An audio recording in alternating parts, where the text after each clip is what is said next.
Hey y'all, it's Sherilyn, Just Goodness 333, and here's one of those much promised faux finish videos. And I wanted to take you along the journey. I want to show you the finished product first, because the middle can be kind of messy, and I didn't want you guys to like quit the video halfway through saying this is just too much. I want you guys to see what you can do for very little money.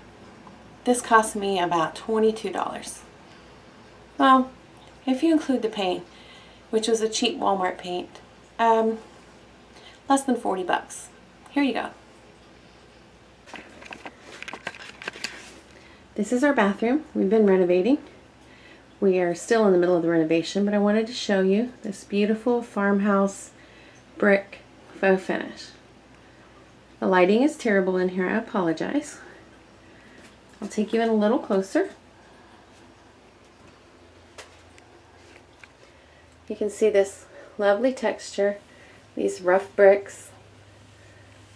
This is very much three-dimensional.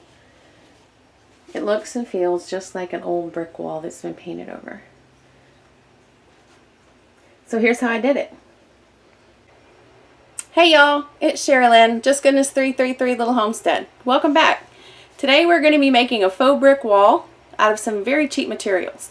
We're going to use some all-purpose joint compound, a little tin loaf pan we got at the Dollar Tree, and an old paintbrush, some water, and just some regular paints that we got at anywhere. I got mine at Walmart for like $1 a piece. So stay tuned. We have a big bucket full of all-purpose joint compound. You probably won't need a bucket this big, but I have several projects to do. So I bought this one. It's $20-something at the Home Depot, but they also have them in smaller buckets. You can buy your all-purpose joint compound just about anywhere.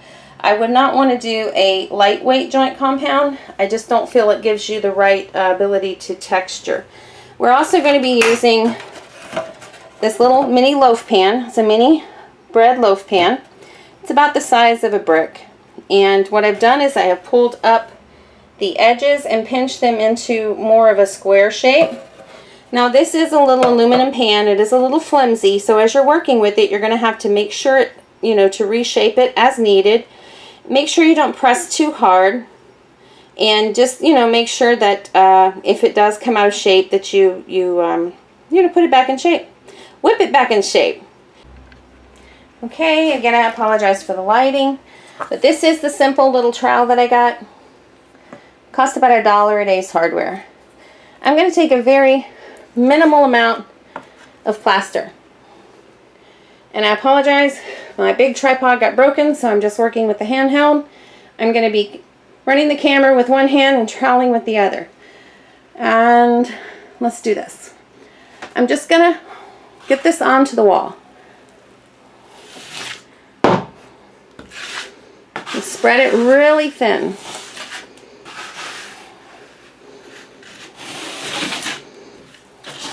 You're barely going to want any coverage.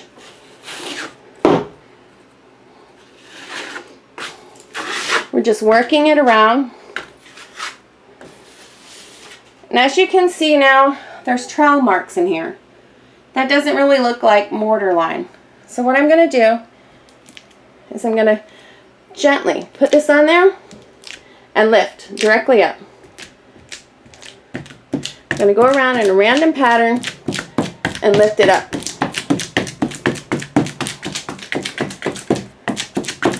Until I've gotten all those trowel marks out. You see the texture now? There's still a few little trowel marks. Again, this is the background that is going to be your grout lines.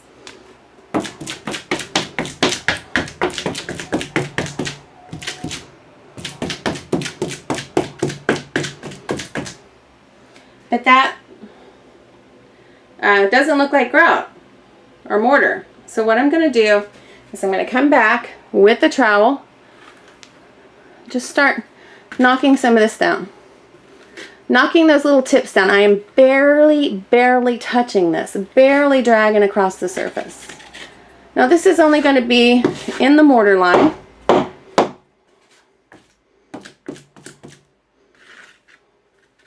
I don't want a raised texture too much, just enough to rough it up a bit. See? It's not raised up at all. Now I'm going to continue doing this section of the wall. I'm in cramped spaces. I can't really pan out. But I'm going to finish doing this section of the wall. The rest is done. I'm going to bring you back and we're going to start stamping bricks on that side of the wall. Okay, now that that side of the wall has this background texture on it, we're going to move over here to this top corner. And I have a gap along the top, that's fine. We're going to come back in later and we're going to do a faux shiplap ceiling. And that's going to cover all of that up. But let's get started. At this time, I'm going to get a generous amount of the compound. Woohoo! I hope you can see that. This lighting is terrible. I apologize. I'm going to get a generous amount of the compound. And I'm going to start spreading thicker all the way up in the top. Because we need to stamp into this to make the brick pattern. And I'm going to do that across the majority of this section, and I'll bring you right back.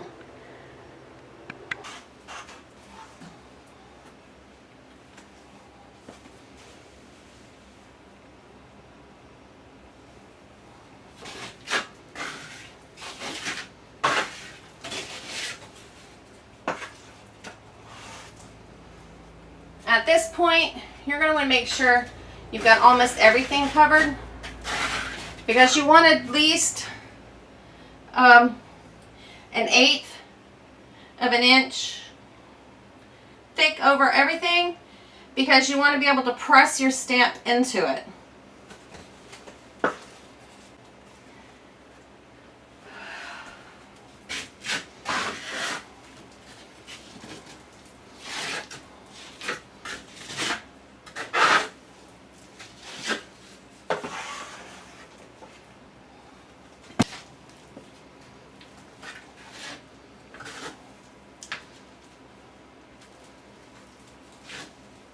Work it back and forth. I'm not sure if you can see me well. You want to work it back and forth, giving some pressure, but not enough that you scrape it up. You want to keep about an 1/8 of an inch on there. You're going to see some really big trowel marks, but again, you can just whoop, sweep over it very lightly. And sort of drag it. Ooh, just drag it across and it'll knock those, you know, like this. And it'll knock those trowel marks out.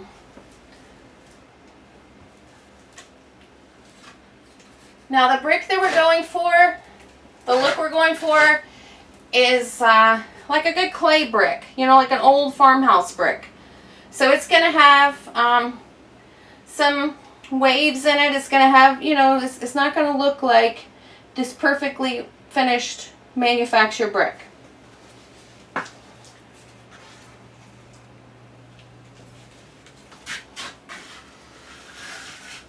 Drag it across, come back, making sure not to press too hard, and then slide over the trowel marks. Let me show you what this looks like so far.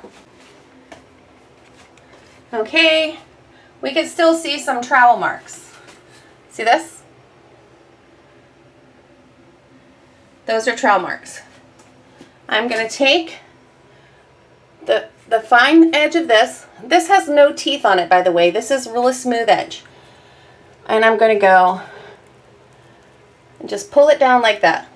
Gently, gently, gently. Then your trowel marks are gone. See? There's a trowel mark there, and here there are no trowel marks. Now if you want to stop at that point because you just want a good like adobe style texture, you can do that. I've done that throughout my house. This is a wall behind me, and you can see the texture on the wall. It's a pretty thick texture. You can do this as thin or as thick as you like.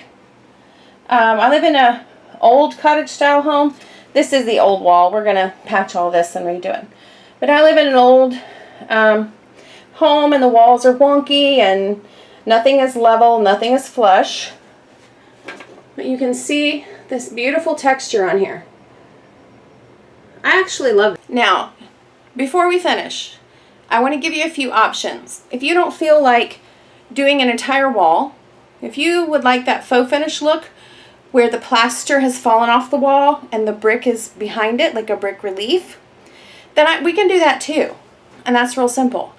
What you would do is, if you were doing up in this corner, let's say, you can either do the stamping method part way through. When you get to an edge, you know, like a smaller brick that would be halfway covered with plaster, you can just cut another one of those loaves and use it as a partial and stamp it. Or if you feel really good about it, you could, if you have a steady hand and can pull a straight line, you could pull the back of a paintbrush or something, a small paintbrush, butter knife, anything through the grout and make your lines. There is a little bit of shaping you'll need to do to each brick, and I'll show you that later after we've stamped. This is going to be several days process. I'm going to get on tape, and it's going to be beautiful in the end. In the middle, it's going to look like a hot mess. Don't turn off the video. Wait till the end. I do want to show you, though, a couple places in my house where I've done the brick relief, where it looks like the plaster's fallen away. Okay, here in my kitchen, behind this cabinet, when I took out the old cabinets, one of them went wonky and hit the wall and put a big dent in the wall. So let's move this cow, and we can see this is just a brick relief. It looks like the plaster fell off and there's bricks there. I hand drug these lines. See, they're not super even. They're just old farmhouse. And when you're doing a small section like this, you can hand carve those lines through the wet plaster. And then, it looks more random, but it's a small section, so it's not going to create a huge grid that will catch the eye. But when you're working in an area like I'm doing in the bathroom, those grout lines are going to create a huge grid on the wall. You're going to want those to be uniform, pretty uniform. Here's another one I did in my main bathroom, and I just drug these lines as well. And as you can see, it just looks like there was a brick wall and the plaster fell off the wall. This is simply done by not finishing your brick pattern. I drug these lines, I carved them, and I just didn't carve over here, and I thinned out the plaster really super thin on the edges. Like this brick, even though you see the line, there's hardly any difference in the depth of the plaster and the depth of the finish on the wall.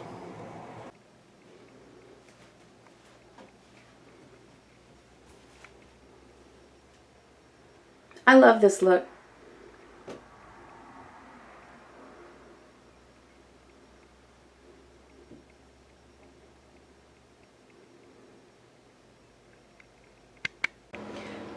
Okay, I need to jump in here and interject a few things. I want you to see what it looks like so far.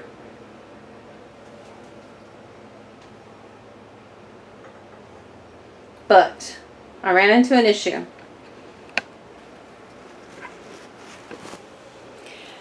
I mudded the entire wall and thought that I would have time to go back and stamp everything out. So I don't know how this is going to end up in the editing, but I just want to interject that you should probably only do maybe a foot down from the roof line. Go across, keep your mud dry. This mud is drying very fast today, and I'm ending up having to apply some more mud in areas that are dry.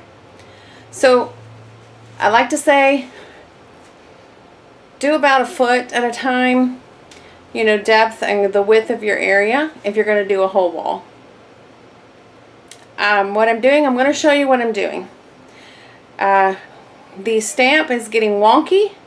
I don't know if it's because it came from the Dollar Tree or if they're all going to be like that, but I'm still using it. I'm using it to stamp the size and where the brick goes. And the spoon, the back end of the spoon, that little plastic thing, is coming in super handy for carving out the exact lines of the brick. I want to show you what I'm doing. Okay, I'm going to come down here and place the stamp where this grout line is you want to center your stamp in the middle of that. And you can see the edges are getting a little wonky. And it's not making a really big imprint. This mud has gone dry. So I'm going to put some more mud on there.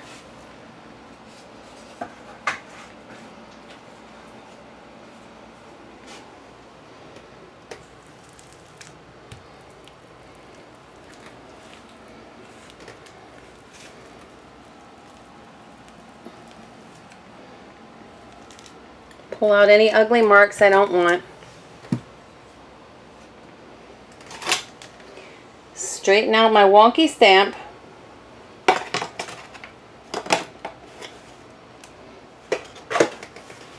I'm going to come back in under that bottom line.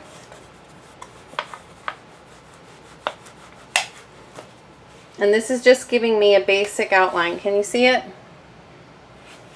I'm going to center this again under that top grout line.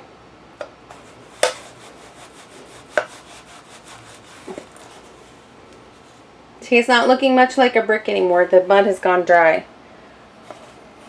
I'm going to do it again. I'm going to do 3 or 4 of these. You can match the edge of the mold.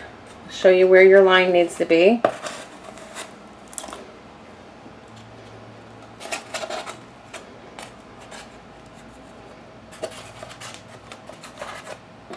Okay, that's 4. Make sure you have a lot of paper towels. This is a very messy job.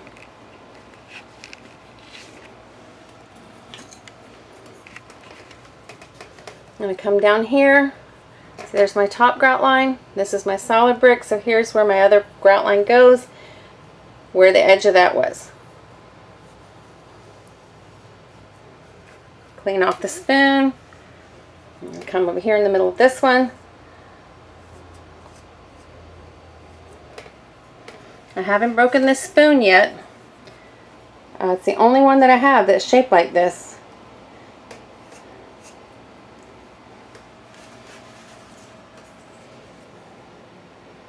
Find the center of that brick where the edge of the stamp went.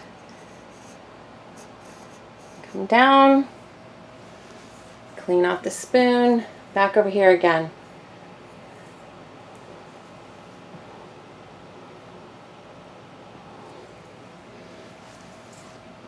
I'm going to come down here to the end.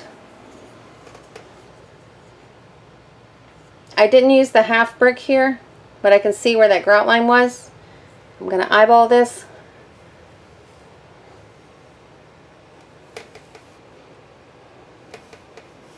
I've got my finger on the back side of that spoon to keep it from bending under pressure.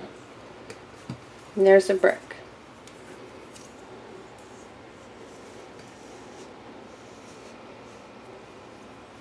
I'm going to clean all of these up with the wet paintbrush. Woo! That one slipped. And if it slips and if you make a mistake, you have mud right here. Like if it slipped and went down, let's just do it. So, oops, I messed up. I'll just take the mud back here.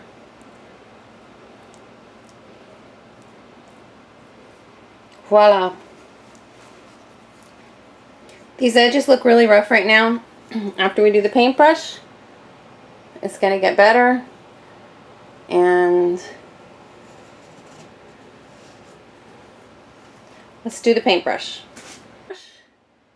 And see those yuckies right there? So knock them down. Right here, clean up that grout line. There's a bloopy. Just knock it up in there.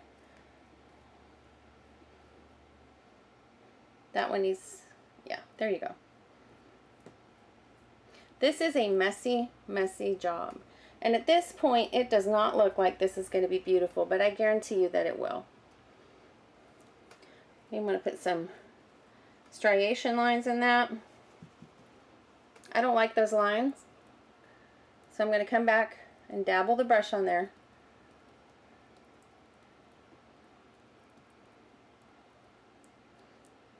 Smooth, dab, dab, smooth. Just, you know, whatever looks good to you. There. We're also going to smooth in any areas that we just think look yuck.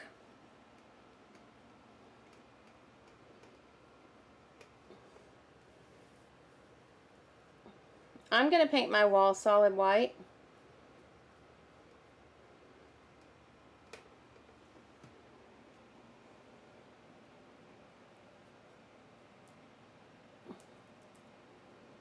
Again, this looks like it's going to look terrible, but it's not.